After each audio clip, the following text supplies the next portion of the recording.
All right, we are going to jump in then. All right, so welcome. We're going to talk about pulse metrics. And before we get started on the topic of today, though, I have a few announcements to make. First of all, thanks for joining us for the DDC. We love doing this. It's a monthly event for us, and it's kind of a try to listen to what people are saying that they're needing to do and provide some support for that. So, along the lines of additional support, just want to mention a couple of other things that are happening in our space, and that is Lauren and I are both involved in a couple different Tableau user groups, and I should have asked you for the Charleston's, what you guys are doing next. So maybe you can, in a minute, jump in and just tell. But we've got a couple really cool things happening for the Austin and San Francisco ones coming up next tomorrow, actually. A former Iron Viz winner, Lisa Trescott, who's visionary, done a lot of publications online, helping. She literally will help she's very generous in the way she helps others. She's going to talk about at the speed of Iron Viz in the midst of, she does a lot about design and elements that are efficient. And so this is one of the things that from that perspective of the pressure cooker of the Iron Viz challenge, she's going to talk about that a little bit. Matt Huff is coming in from HEB, and he's one of the co-leads from Makeover Monday. And then Jane Kamada was a former Iron Viz winner as a student, and she's going to be our technical interview tip provider tomorrow. We try to do those 3 segments every time with the Austin Tug. And then you can see we have a couple other really good topics happening in the days that will follow in terms of data literacy, and then Claude and alongside of MCP and Tableau. Louis Yu is a visionary, and he also runs another Tableau user group and works in analytics full time. So he's incredible, but a little bit different time zone on some of that because he's in Singapore. So. And then we've talked about doing Tableau Next in July. And as I was preparing for this session, I also wanted to just take a quick pulse of the folks who came to this one to see, would you guys rather us do that, or would you rather us look at creating visualizations using mark layers? We've officially they've officially changed the labels now. It's not map layers, but mark layers, but it's essentially where we're using the flat earth coordinates to be able to assemble high-performing visuals and have good connections on it. Okay, I'm seeing it in the chat. Okay, so if you have an opinion on that, if you could please put the notes into chat, that would be fantastic, because either way, we will circle back around on Tableau Next. I also, part of my reason for even mentioning that was I'm pretty sure we've got another release or two happening in the summer with Tableau Next that's going to change the game a bit. And like MCP is coming to Tableau Next, and that may be just a real breakthrough. So yeah, mark layers. Okay, I'm seeing that. Good. Okay, well, we may reswizzle it a little bit. I also have just recently been teaching it a whole bunch, and so it's we've got some great examples to show. We might make it like a little baby walkthrough for you guys. So, all right, good. Thank you for that. I think that's pretty unison there, don't you think, Lauren? Yeah, I love it because I Yeah. love Yeah, and you were the one that introduced me to it last summer, and it's really remarkable what you can do there. And then, do you want your tag? Do you want the Charleston one? Do you want to? What else? What are you guys doing this summer? So we're planning our first in-person event right now. It's going to be next month, I think. Awesome, Trying to figure wonderful. all that out. It's a lot Uh, of work event planning, especially when it's in person and there's a venue, and yeah, I feel that's so true. like I'm planning my wedding again. So I feel you on that. We usually do an August one for Austin, and because of an availability of the space is always such a thing here in Austin. So um, one of our council members has space for July 28th, and so we're doing our in-person one then. So I will, anybody who's in the Austin area, I'll give you some more details about that when we get together at the beginning of July. But yeah, it is a lot. So yeah, travel, parking, all the things. So, all right. And as you all know, this is a Zoom meeting. Shocker, right? I think this is such old news these days, right? But we have made it so that you can come off mute and chat nobody's locked down. You're welcome to be on camera, off camera. That's entirely up to you. So we are recording it, and we do make this recording available for others later. So if you ever know that we're doing a topic you're interested in, but you can't make it, know that that's going to be available after a while. All right. And it's really good to see you guys. So thanks for coming. As you know, this is mine and Lauren's project. And Lauren has this year been promoted to run our data analytics department. Is doing a fabulous job. Anything else you want to say about your background, my friend? Um, And we were going to change this slide, weren't we? oh, it's Slugger. fine. We can leave it at 8 years because honestly, I'd rather be younger. So Okay. That's it. So true. I'll take Okay. it. There we go. I have a state government background and I love building dashboards. I mean, I even do it on the weekends and my husband makes fun of me. I just made a TV guide tracker because we have too many subscriptions. I need to publish that. Maybe I can do that on a DDC one of these That'd be months. fun. But Yeah, that'd be great. yeah, we have too many subscriptions and it's always like, what's on tonight? It's like, oh, was it on Amazon? I'm like, such a waste of time. So now we're saving all this time with this dashboard. But There you go. sorry, Make I'm it very way more excited about efficient. it, clearly. Awesome. You manage your life on that. I love that. That's Yeah. so good. All right, cool. And as you guys may know, I recognize a bunch of your names.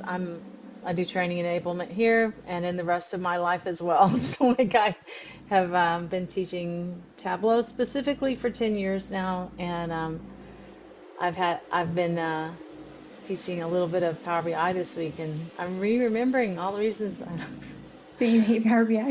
Oh, it's a recording call. Whoa, did I say that out loud? Oof. Especially if you want to do anything with mapping. Just want to put that out there. Yeah. So, yeah.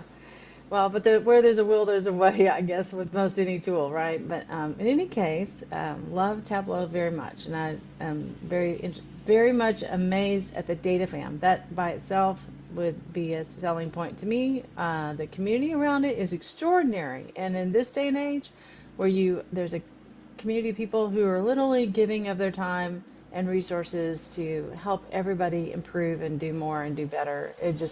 And when folks are out of work and such, help each other out. It's amazing. So I'm really impressed with that. All right. And without further ado, and you guys this is my first time to try to piece together all these collected resources I've put together. I do have built a fairly extensive implementation guide because I've been in my folks I've been working with, and several of them are doing implementation of Pulse at the moment. So it may seem like an overwhelming amount of material. So I'm going to point to some of the things I built along the path here, and I have two decks because also I'm like trying to figure out how I can share some of this with the rest of the data fam. So, all right. With that, I'm going to not be able to see chat for a minute. So Lauren, please flag me down if I need to stop or change gears or something, okay? Yeah, no worries. Okay, so I do have a demo ready to go. I have things logged in. Hopefully they'll stay logged in the background. So I want to but I also, teacher heart in me, I want to kind of use the old school method of I'm going to tell you what I'm going to show you in a way where it's static, and then we'll go look at it, and then we'll kind of wrap it up, and then I'll be sure and show you the resources I've built that will be sending out on email. They have a pattern where they email after to anybody who registered for DDC. I think it's on Friday that it'll go out. So anyway, with that, let's dive in. And Lauren, feel free to jump in at any point because I know that you have so much hands-on experience here that just whatever you want to pitch in. All right. So as I spent a load of time with Pulse metrics in particular, it seemed to me that I really started seeing how Tableau has intentionally built actually, I don't know if it's intentional, but they have a strategy now where they've got these pieces that are increasingly sophisticated and what we probably would have called more along the lines of data science, algorithmic tooling in the beginning, right, has now evolved with the times, right? So this very much starts with Data Guide. And if you've not played around with Data Guide yet, it for sure is great with outliers and finding those contributing factors depending on the complexity of the dashboard that you have it pointing to or looking at the worksheet. Whatever you have on screen that you select something and then you ask it to do a deeper dive on it, and it can be very good at helping define those contributing factors. And in desktop, it will do a pop-up, well, in both platforms, cloud and desktop. It'll give you a chance to have a pop-up of another chart that's just the focus on the thing it's telling you is a contributing factor. However, in desktop, you can make that be a whole nother, you can tell it to put it in another worksheet. On cloud, it shows it to you and then it goes away. So, but still, the fact that it would generate, well, especially when I was teaching people who are new to Tableau, that was just like magic to have a chart generated for you on the fly. So, but that very much is, I would qualify that is so much better than what we had in that time, because keep in mind, this came out in about 2018, right? But it's great for outliers and those sort of like edge cases and contributing factors or oddities that may not be abundantly obvious on the surface. So, but then again, depending on your data, yeah, I may say that about 1,000 times a day. The next thing in the progression of tooling is going to be pulse metrics, and that's intended to be more of that push analytics coming to you. Oh, yeah, Ask Data. Yeah, there you go. Yeah, Ask Data was, and then you remember Einstein was also introduced right along in there, and then it got swept away into being a different license, more on the Salesforce side. And I think that the underpinnings of Einstein now shows up in so many places, and probably the algorithmic side of it has fed in back into a lot of what we see here. But we don't have like a product per se, except for in a few places in Next where we say something about Einstein. But no, make no mistake, that's a powerful engine that's underneath a lot of this. So, so Pulse Metrics is, I think, initially was designed to be KPIs and that would go to execs, and then it would take them to a place. If they clicked on it and moved into it, it would be that ability to do that natural language question answer kind of thing. So, it again, that's what we're going to spend all our time on today. But I think that is the right positioning for it. And the way it's implemented now, we have the ability to bring more context around it because we can embed it in dashboards and even have filters that it responds to as well. Tableau Plus is going to be our next step in that evolution, and I do have that on another cloud site that I can show you today. I know it's just gone to GA last night. All the cloud sites that I'm involved in upgraded overnight, of course, because I had the presentation today. So that's usually how that goes. And but the fact that it can do Tableau Plus on worksheets was what it was able to give us some support on up till now, where it would either give you the calculations for a formula if you described what you were trying to do, build a basic viz, or then give some insights on it. Those have like 3 things it could do. And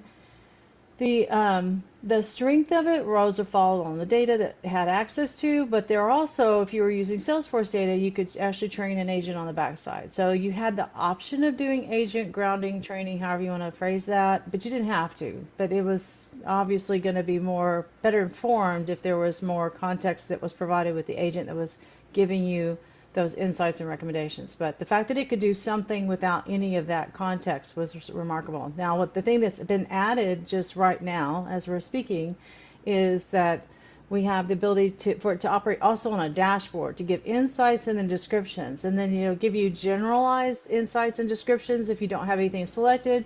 If you select something, it will give you something that is more akin of a drill into that area. And I thought it was very nice. So then Tableau Next is a whole nother thing, right? So it's a fresh version of Tableau, and a semantic layer is where I have spent a lot of this last year. It is remarkable. It does require an amount of data governance to do great things. Of course it does, right? Because you have to inform the agent. And so some of the things that have been around forever about semantic words and semantic layers and data governance are now like gone from nice to haves or just okay to exist in someone's mind to where it really needs to be brought into the system. So in the end of things, it will be really great for us to move toward that sort of like consolidated, agree on the business rules, agree on the logic we're using, agree on the definitions and words we're using.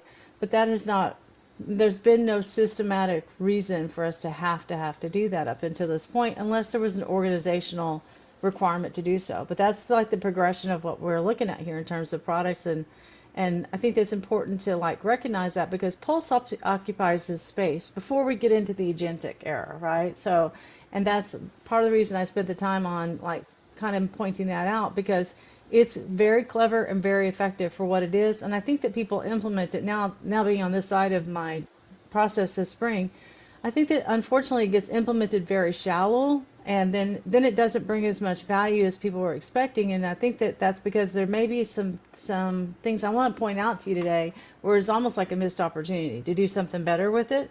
So that's my goal. Hopefully you'll find something in this collection of things I'm going to offer you that will be new ground. So as you may or may not know, I'm just going to start from the beginning in case it's new territory. Tableau Pulse is this idea of getting one of these cards, a KPI card. Lauren builds these from scratch that are remarkable. So, but this KPI card inside of an application that is kind of like not totally separate, but it is almost like unto adjacent from Tableau Cloud or Tableau Desktop, because it does have its own standalone app that you can interact with, and we'll look at that in a moment. It also can live inside of your dashboards, and this is a picture from one of our cloud sites where we have a demo of it that's in the background here in a minute we'll get to. So it can either be the standalone app or it can be embedded. Those two are not necessarily, those two work hand in hand very well with each other. You also can do one or the other. And in addition to this potential setup, you also can have your KPIs from this app just go directly to your execs on whatever platform of choice. So email, Teams, Slack.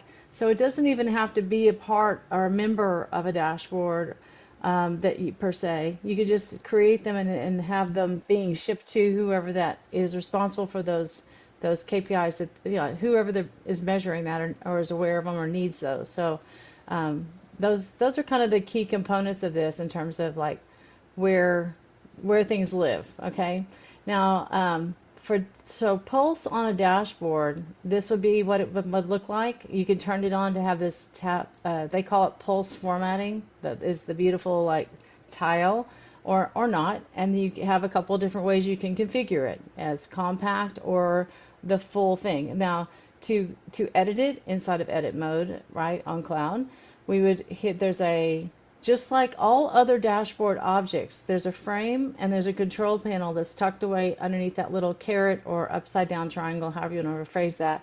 But that's where your configuration pieces are for Tableau Pulse objects that would sit on a dashboard.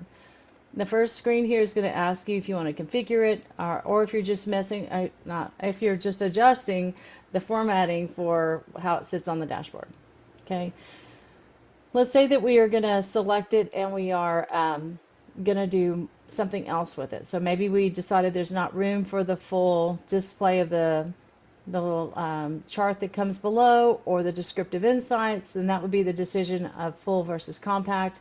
Now these metrics right here, the metric options below here have changed and are important. So the styling is about the box being the rounded corners box.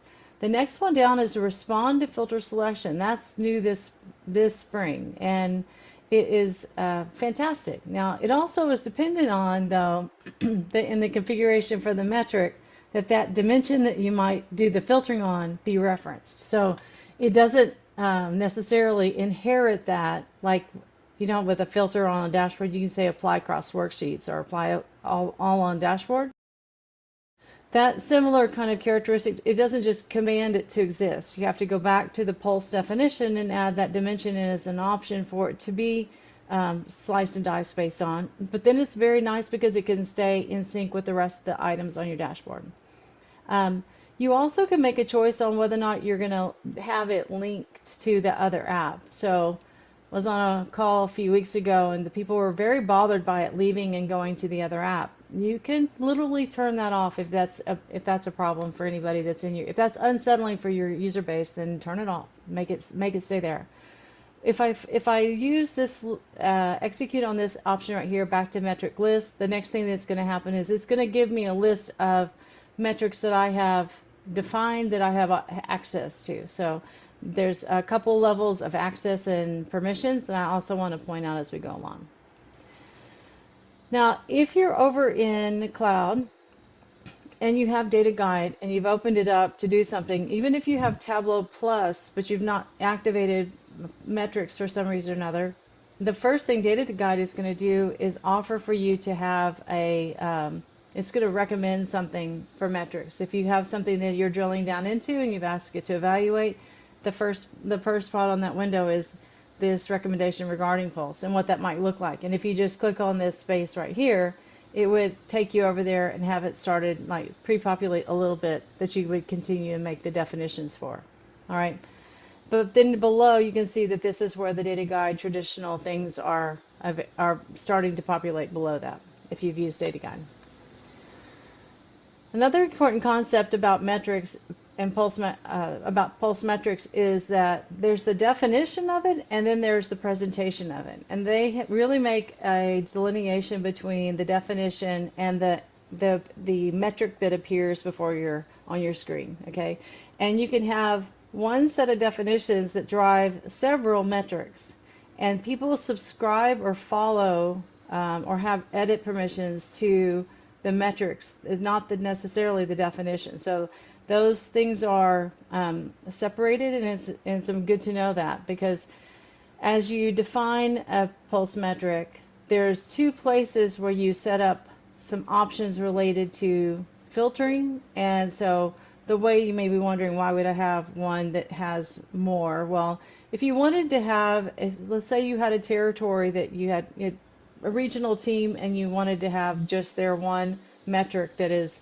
their region, maybe that's the way that you would have multiple regions of multiple metrics, and then you would have the one going to the person that was responsible for their territory, as just a small example. So, but you'll see across the top here, whatever that filtering that is not that can't be edited by the user at that point. The metric is just going to have that as part of its default. There will be other ways for it to slice and dice, the person to slice and dice. But there's two different places where we input dimensions that either are fixed in place or they're optional slicers for us. And that's so in the documentation and in the referencing throughout Tableau, you'll see a real distinction between the definition and the instances of the metrics. And as you would probably expect, these are the things that we often might be using to define a metric. And I think this is about where people stop.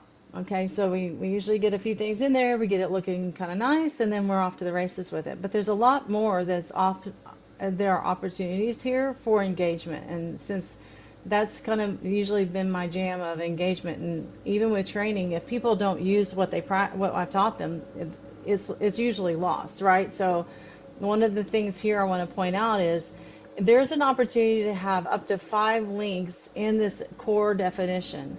And as I was asking colleagues and friends, literally there was only one person, she's on the call with me today, who actually had ever used a link, and it was to help the team that she had implemented the Pulse metric for move on to an action that would be a follow-on based on good news or bad news. So with there being 5 opportunities there, and you get to create the labeling for it, and I have a couple set up, I'll show you in a sec. You can have them return back to the dashboard that they came from. You could have them go to a Confluence page with definitions or something like that. Maybe what they see here needs to trigger a Jira ticket, or maybe it needs to trigger some sort of campaign. Well, or a intervention if the numbers are bad, right? Or look at the product levels if it's about what's on hand and not, or is available, not available. There's just a lot you could do with this, and the fact that you get to define not only where it's going, but also what it's called. You have a lot of control over making it approachable and increasing engagement right there. So, and this is right in the midst of this core definition, which is the first of 5 spaces we go through to make those definitions. So that's when I think that the action links, there was actually a presentation at TC this year just about one of the main focuses of his talk was about action links. So it's a way to really make more of it.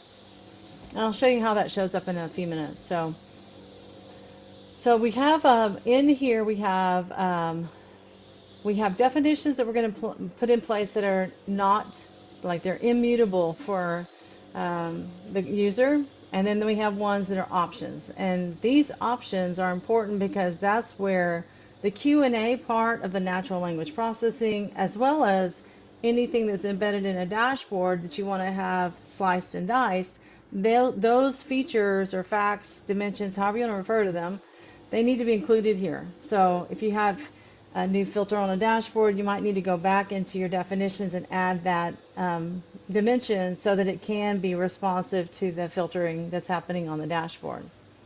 We also have good control over how numbers are being seen. And then, as you would expect, there's also control over. Okay, so that's the main page. This is the core definitions. That's it. All right, and then we move on to time. All right, and time. There's a lot of varieties, a lot of options here. The thing that I haven't specifically been able to sit down and implement yet, but is on my to-do list, is I have 2 or 3 people that I've worked with in training recently that have a not a retail calendar, but an academic calendar. So they, for various reasons, their business is seasonal around the trimesters that represent the school years.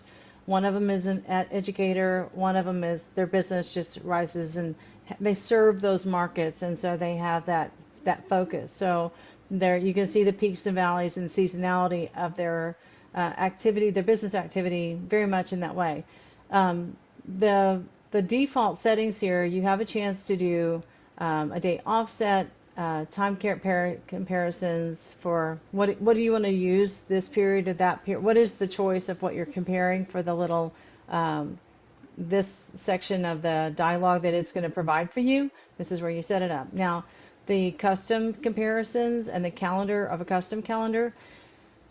This device is having the expectation that it exists in your table. So you want to, if it's something extra, something you might need to join it in. You might need to do something like that because at least at this time, it is expecting to have a data column out of your published data source that it can point to there. So, and I understand that may represent a little bit of an issue.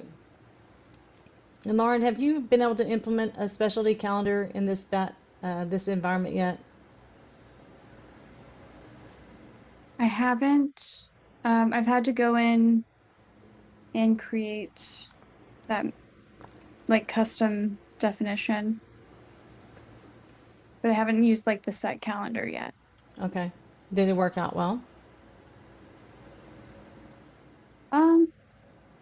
Yes. It was a lot of work. Yeah. Okay. That's fair. All right. So I think that maybe also there's 2 things I might mention about that.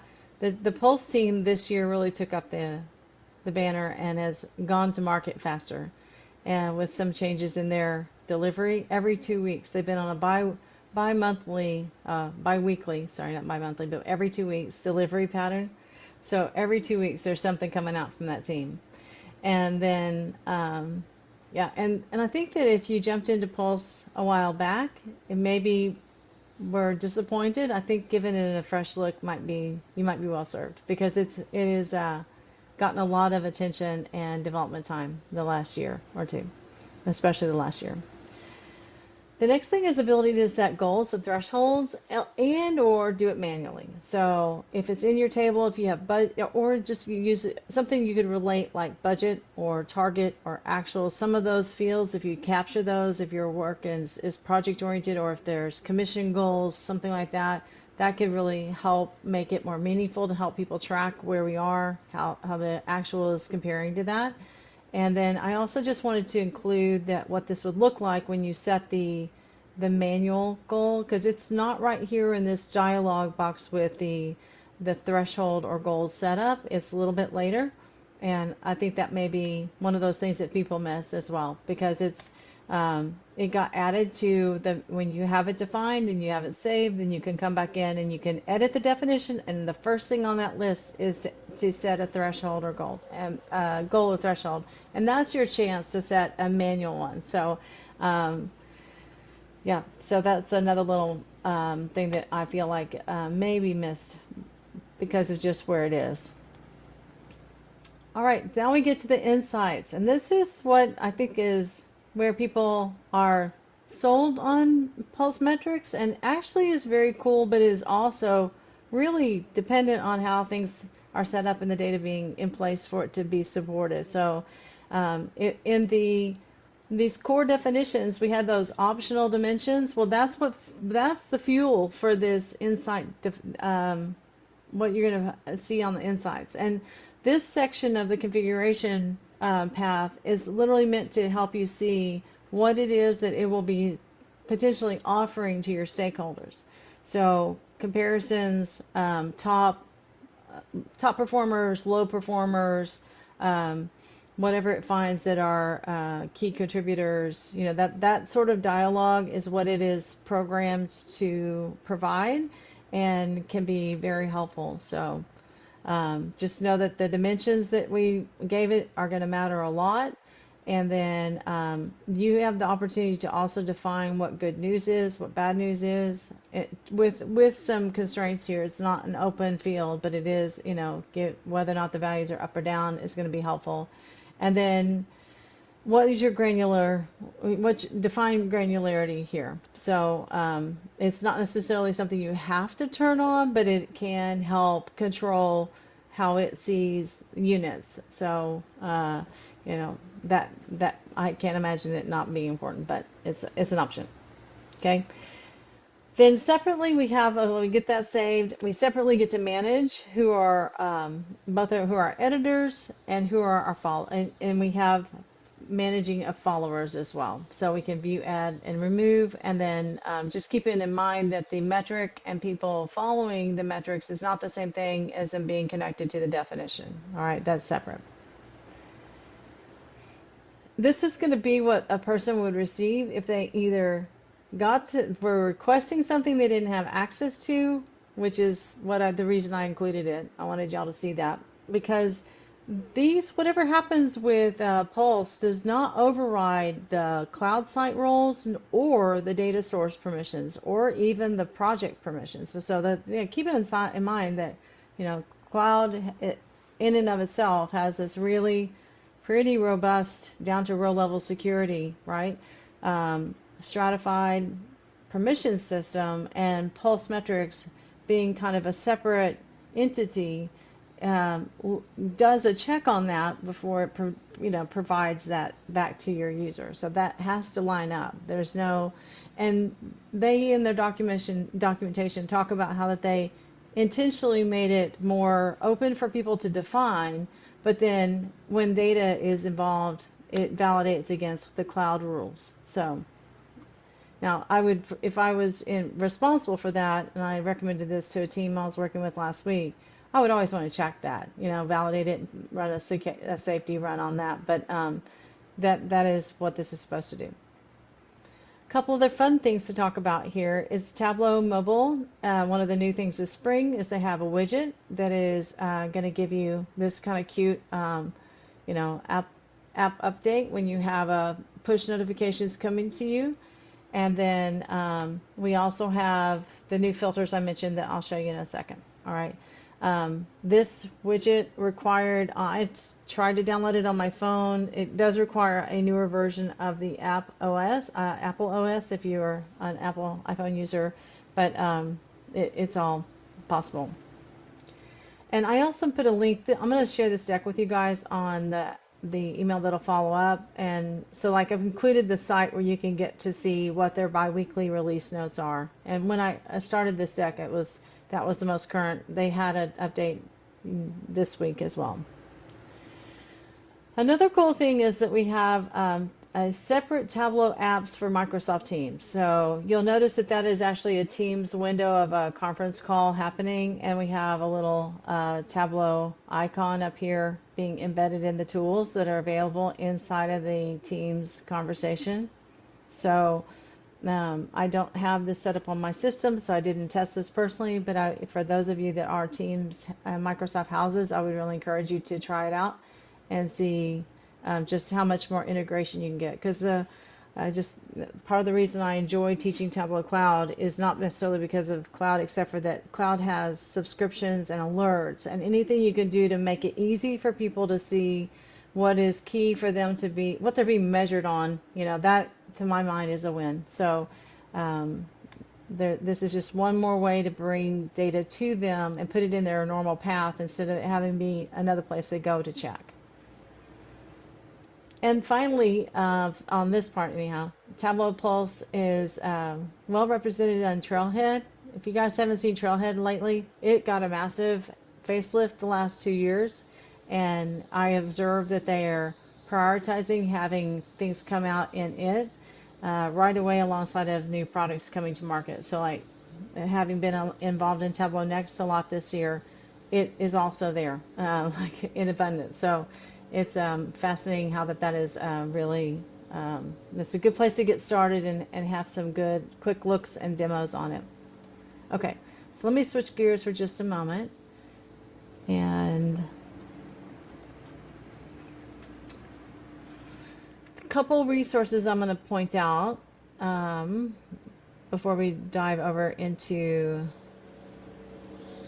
the next part. Okay.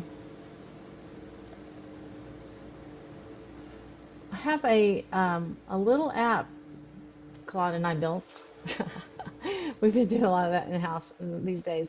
So this is basically, and this will be shared so that you can access it. So when you're defining things, this will go field by field and give you a little bit more insights on it. And for each grouping, there's something that needs a little bit more context or a little bit more definition. And so you have like for this one to know that there's 5 links that you can use and give you some ideas and recommendations on what it was that you would do. So this is something you could use to kind of like double check or provide support as you're going through your process of getting things defined and moving through it. So each one of these correlates to a component over on Cloud, on the Tableau metrics, the configuration page, right? So, all right, and even a little bit about permissions as well. Then, all right, so this is a page that I should put in. It's going to make me log back in. Let's just make sure it's going to play ball. Okay, great. So this is and I notice I'm in edit mode at the moment, right? But this is a dashboard I put together that has a couple different styles of pulse metrics in here. I added one in the middle that is a intentionally different type, but if you haven't had a chance to work with it yet, I just want to draw your attention to a few things. And that is that like these guys are sitting in a container together, right? And that way we can distribute them evenly. And then to get into my configuration, here's where I go. And it's going to reflect what is on screen at the moment, give me a chance to do compact mode or full mode. And then here is the button for the styling of this with the little shadow and the rounded corners. This is the one that is new this spring of respond to filter selection, and that is awesome. And then the linking to Tableau Pulse itself. And so this dialog here would take me back over to maybe I don't like this one here and I want to switch it out for something else. I can see what else I have access to that are defined and standing on deck to get to.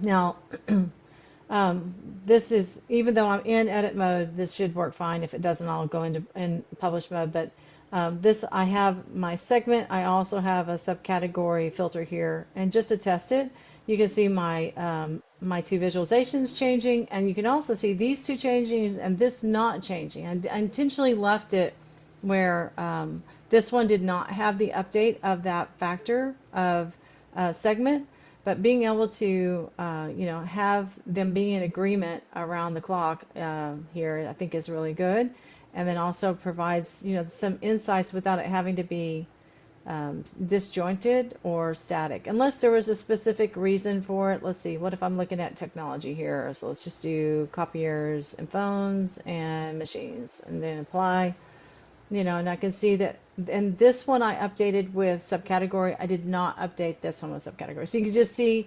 depending on what you're doing and the necessary interactivity, and also this one didn't have subcategory connected to it. So you can drive things to be in unison with each other and synchronized, or you can have them be, this is a specialty filter aimed at that one thing. So you have a lot of choices you can make there. And just so you can see where that sort of configuration setting is decided. Okay, so it's going to launch me back to the main page whenever I double click on a pulse metric tile. And then you see that set threshold or goal right there. And then get into the definition.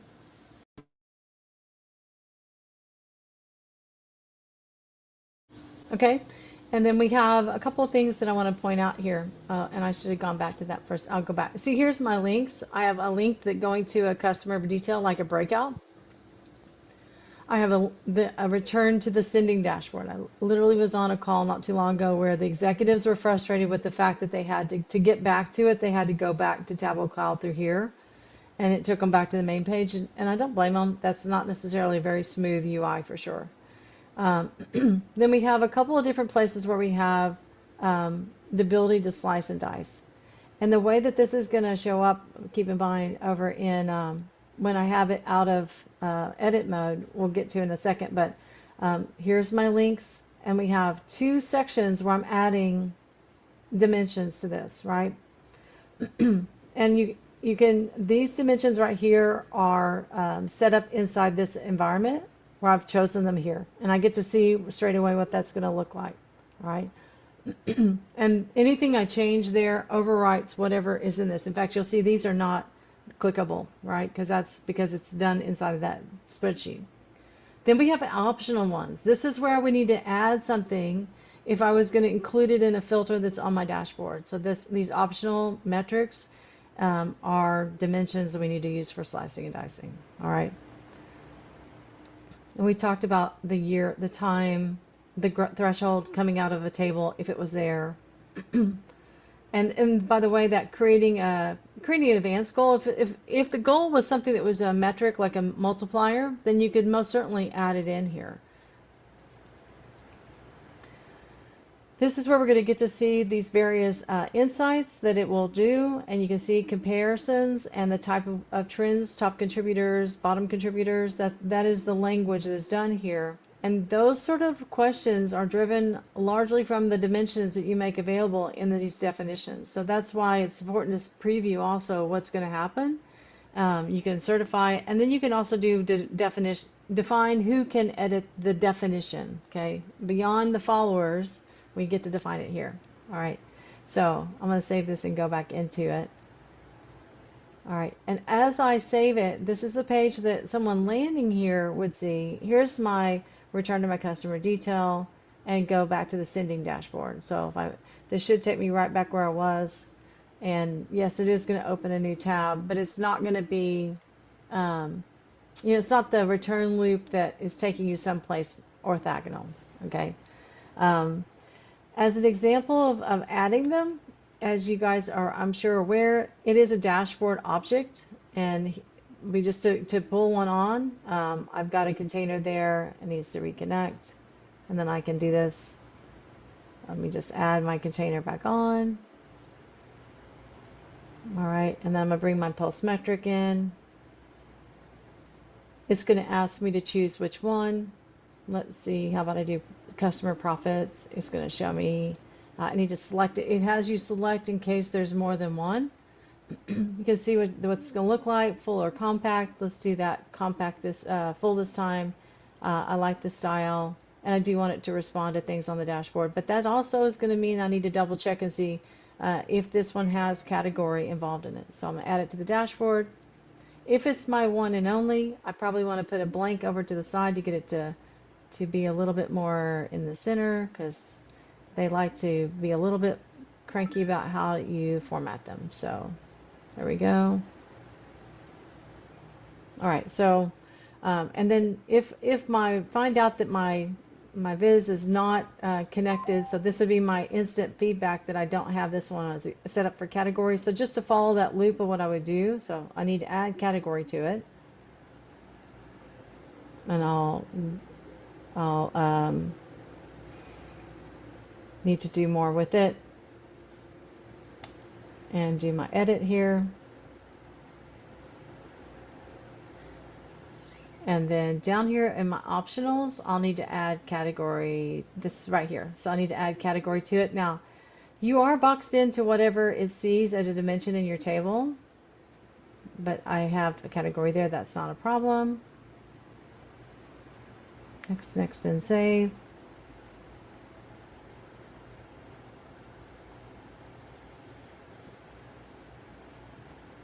All right, and the back over here, probably I'll need to reload that. And then with my new edits, as long as it picked it up, I should be able to get it to then slice and dice as well, and it does.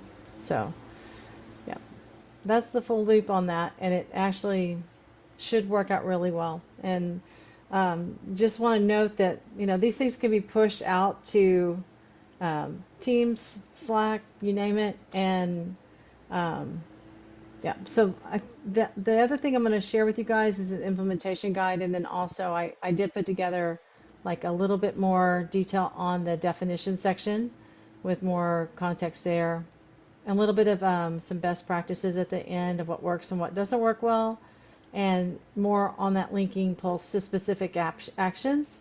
And these things came out of those TC presentations, as well as I have a document that's a little bit more detailed. So, all right.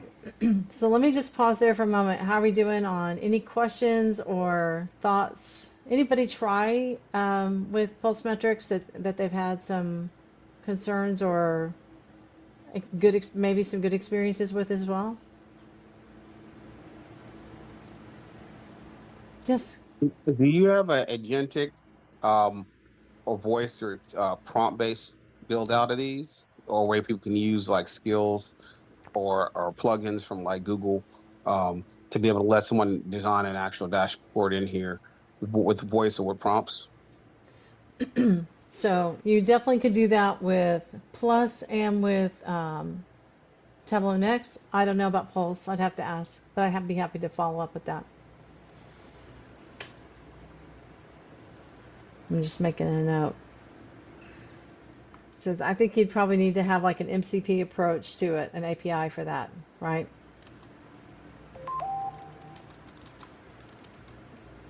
Yeah. Yeah, that's cool. Yeah. Yep. Anybody else? David, have you guys used Pulse? No, we haven't. I just posted a question about it because most of our data, we have dates, calendar dates in a field, but then we resolve in SQL those Mm-hmm. calendar dates to a fiscal year value and then a fiscal month value in two separate columns, sometimes in one column as a string or an integer. Is there any way to build pulse metrics around those date frames? Lauren, this is similar to what you did. So, I mean, I created a date field with other like strings and integers before.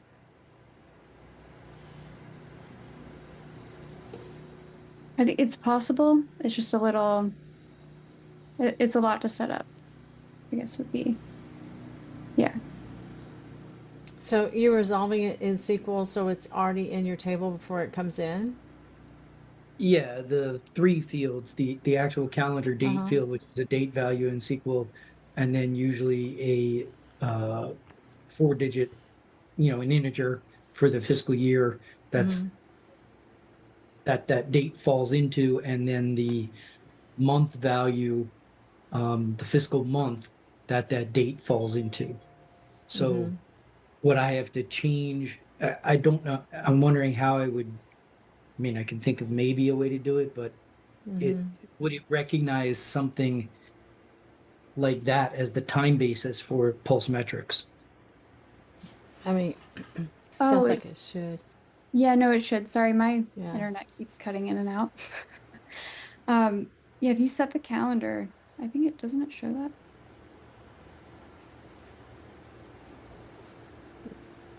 Yeah, I pulled it up on screen.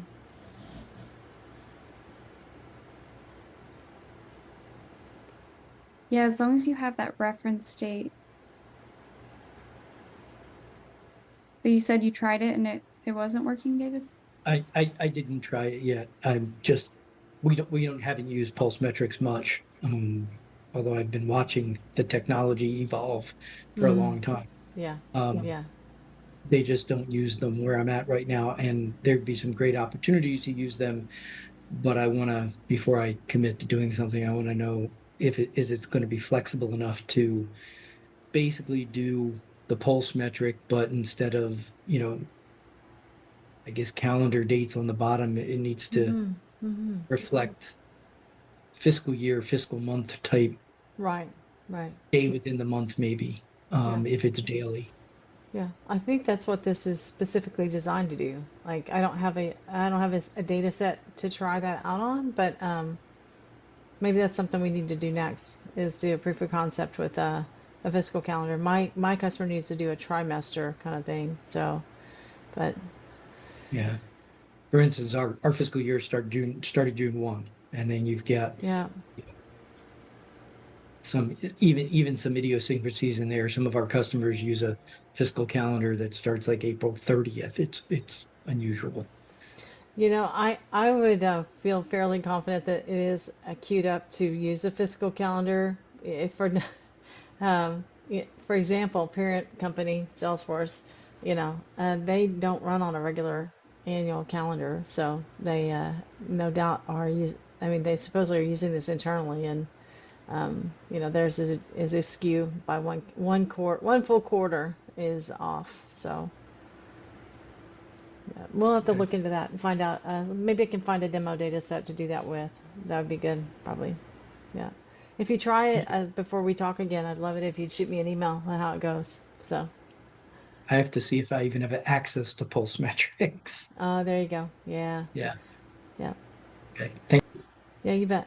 It's on, and you guys to set that up on your cloud site, if you have, if you are a creator license, let's see, am I in as one of these? I'm signed in as the team account, maybe not. There we go. Yeah, so on the site settings, um, Pulse is going to be like right in here. It's there without a Salesforce login. You have access to these top two. Past that, you need to have a Salesforce login. So the top two is summarize key metric insights and get better semantic matches on insights in any language when using questions. The rest of these down here, you need to have um, AI in Tableau turned on, so that's for plus, right? But the pulse metrics are, to my understanding, I am not involved in the invoicing and all that, so I don't know exactly how things are bundled. But my understanding is you can have pulse turned on without it being all the rest. But it's just right there. It literally is this simple. And for everybody on the site or for selected users in a group, maybe you need to make a group for it. Um, yeah, yeah, Jim, I see that. Yeah, I'm hearing that story. I literally haven't been involved in Pulse until, I mean, I was aware that it was over there, right? But I've felt like Data Guide was the underappreciated member of the team, to be fair. And then, and I teach a lot of folks that have access to that, right? But then this year I've been watching as Pulse Metrics has been like the volume of updates they've been prolific with it and really making concerted effort to take it to the next level. And so this spring it's become more of a topic with everybody that I'm working with. So, and rightly so. They've really done a lot to make it more robust and to give it more appeal. in the market. So, all right. Well, this document that I created for implementation, this has become like my my thesis statement recently, I guess. I don't know. Anyway, but it is literally a with screens and highlights or heights and everything. So like getting through it and consideration. The things that are in highlight are the things that I feel like are underused items, and like a planning page. And some of these things, like right here on the bottom left, section 9, come from, there was a presentation at TC done by 3 product managers about pulse metrics. The whole session was about pulse metrics, and that was some of the things that they were talking about, what's on deck and what's coming soon. And so so those are the things that'll be coming. And I think that we're just right up on time, y'all. And just want to thank you for being here. Lauren, anything else from I'm missing, I suppose? No, thank you for doing all this and for putting that together. I know documentation is a lot, but it really matters. Yeah. We'll get an email with the video for this, right? Because this was an excellent presentation. And Thank you so I much. just would ask where you look for the prompts. Like, do you have a prompt approach where you can go in and like search for stuff and under your, that'd be something really useful, like a floating window where you just go in and say, looking for this. And Yeah. it can show you Yeah. where in the actual Tableau and the controls are, because it's a really Yeah. powerful platform. I think it's built because it's got data and search built into it for stuff, for information, for that type of UI, even with Yeah. voice out of that. I think you just Yeah. use your phone or whatever device. So I really Yeah. appreciate your presentation. Oh, you're Excellent. welcome. You're And welcome. make sure you send us the presentation. We'll definitely I promote will. it out. Where do people follow up and send you stuff? LinkedIn? What? LinkedIn is great, and the email, if you, whatever address you registered with today, they'll send you a follow-up email with all the links to everything today. Thank you. You're Excellent. welcome. Good. Thank you for being here, David. Nice to see you, man. It's good to meet you in the real this year. So appreciate it, and good to see you. And yeah, thanks. Yeah. That was great. Thank you very Yeah. much. Glad you're diving into Pulse. I need to do more with it. Yeah. It's underutilized, but they've been doing it for a long time. So it's evolving. Yeah. Yeah. Yeah. I definitely feel like this year it's stepped up. You know. Absolutely. Yeah. Yeah. Thank you for being timely with it. You're welcome. Take care. Appreciate it. See you later. Thanks. Bye. Thank you for being here, Lauren. Bye, y'all.